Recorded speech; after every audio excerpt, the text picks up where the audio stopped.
जो हम नेक्स्ट बात करेंगे पेशेंट एक्सपेक्टेशंस एंड राइट्स, कि पेशेंट की तवक्कुआत क्या होती हैं और उसके राइट्स जो हैं वो क्या क्या हैं। In the past few years and as mentioned earlier in this chapter, health care facilities have begun to publish patients bill of rights and a mission statement. तो जितनी हेल्थ केयर फैसिलिटीज़ हैं वो जो पेशेंट बिल ऑफ राइट्स है और mission statement है वो उन्होंने जो है वो बनाने शुरू कर दिए हैं, पब्लिश करना शुरू कर दिए हैं। Many of the components of the bill of rights, तो हम आगे टेबल में बात करेंगे, तो relate to morality, ethics and legality as they apply to providing health care. तो ये मोरालिटी, एथिक्स और लीगैलिटी पे मुश्तमिल होते हैं, ठीक है, और इनके साथ रिलेट करते हैं और हेल्थ केयर फैसिलिटी जो है वो जो है इनको अप्लाई करती है। Mission statement based on corporate models that most of large companies embrace have also become a focal point of providing proper services to the patient। Mission statement दी जाती है जी कि हम जो पेशेंट्स को किस तरह की केयर और फैसिलिटी जो है वो प्रोवाइड की जाएंगी। These two official document support and enhance each other, दोनों एक दूसरे को सपोर्ट करती हैं। Since medical care workers are direct contact with the patients and their families as well as becoming aware of the personal information related to the persons, it is necessary that all healthcare workers be trained as to their responsibility। तमाम health care worker जो हैं वो अपने ethical और moral values जो उन्होंने जो provide, जो पेशेंट के साथ जिस तरह उन्होंने ट्रीट करना है, तो उनके उन सब चीज़ों का हेल्थ केयर वर्कर्स को पता होना चाहिए।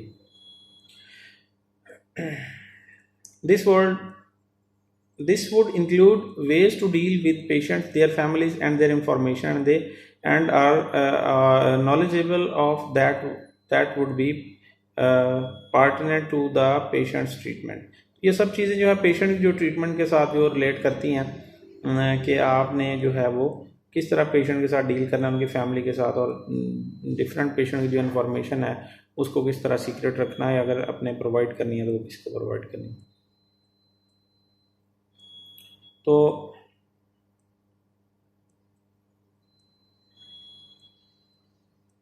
Basics of patients right to inform consent.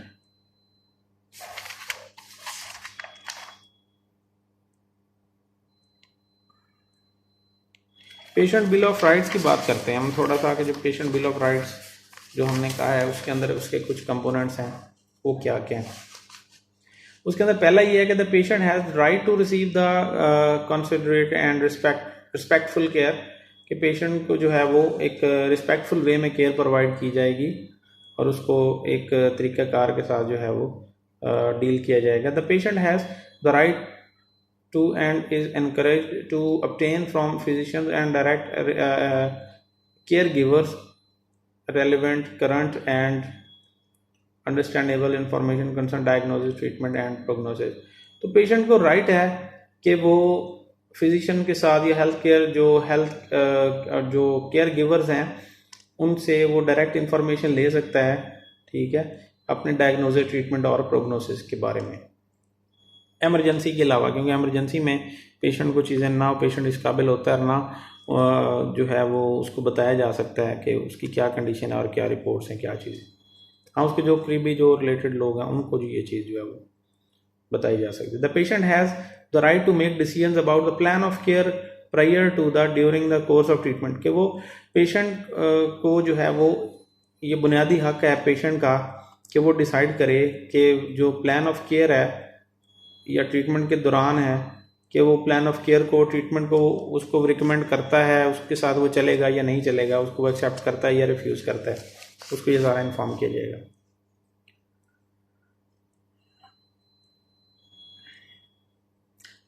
उसके बाद पॉइंट है the patient has the right to every consideration of privacy, case discussion, consultation, examination and treatment should be conducted so as to protect each patients privacy. तो patient का right है कि वो उसकी privacy जो है वो जो हमने पहले बात की है किसी भी हवाले से लीक आउट नहीं की जाएगी, और उसका तमाम रिकॉर्ड जो है the patient has the right to expect that all the communication records जो care will be treated as confidential by hospital. Hospital उसकी तमाम जो है वो रिकॉर्ड जो है उसके ट्रीटमेंट के मसाइल हैं या जो भी चीज़ें उन सबको कॉन्फिडेंशियल रखेगा। द पेशेंट, 7वां पॉइंट है, the patient has the right to review the records to his medical care and to have information explained or interpreted as necessary except when restricted by the law। तो वही बात है पहले भी कि जो हमने को अपना तमाम रिकॉर्ड जो है या चीज़ें जो है वो उनको रिव्यू कर सकता है, जो है वो उसके साथ जो है वो उसको एक्सप्लेन की जा सकती हैं उसके साथ। The patient has a right to expect that within its capacity and policy the hospital will make reasonable response to the request of the patient for appropriate medical indicated care and services. तो reasonable response दे hospital उसकी patient के साथ। ये नहीं कि patient एक admit हो गया तो उसको अपनी मर्ज़ी के साथ ही जनाब उसको कोई केयर नहीं करनी या उसका ख्याल नहीं रखना, टाइमली उसको तमाम चीज़ें सर्विसेज जो है वो प्रोवाइड करना, ये पेशेंट का बुनियादी राइट है। ठीक है। या अगर किसी पेशेंट को आपने दूसरी किसी जगह पर रेफ़र करना है या शिफ्ट करना है, वो भी पेशेंट को बता के सारा, अगर आपके साथ वो रिलेटेड है तो वहाँ आप उसको प्रॉपरली जो है वो कॉल लिख के वो उसको आप रेफ़र करेंगे, वैसे उसको रेफ़र नहीं कर सकते।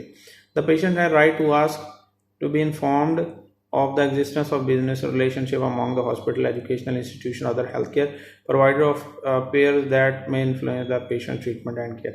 तो पेशेंट की ट्रीटमेंट और केयर के हवाले से जो कुछ प्राइवेट इदारे या कुछ इस तरह के हैं तो पेशेंट पूछ सकता है कि जी इनका आपके साथ क्या लिंक है, किसी लैब के तरफ अगर टेस्ट जा रहे हैं, कोई सीन है तो वो क्यों जा रहे हैं, मतलब अंदर नहीं हो रहे हैं बाहर हो रहे हैं, तो इस पॉइंट ऑफ व्यू से पेशेंट भी बात कर सकता है। The patient has the right to consent to the decline to participate in the proposed research studies। अच्छा, कोई रिसर्च स्टडीज़ होती हैं, स्टूडेंट्स आ जाते हैं, पेशेंट एडमिट होता है, डिफरेंट क्वेश्चंस करना शुरू कर दें, तो पेशेंट को राइट है कि वो उसमें शामिल हो या ना हो। ठीक है, अगर वो शामिल होता है तो ठीक है, नहीं शामिल होता तो आप उसको ज़बरदस्ती उन अपनी जो रिसर्च स्टडीज़ है उनमें ऐड हॉस्पिटल नहीं कर सकता।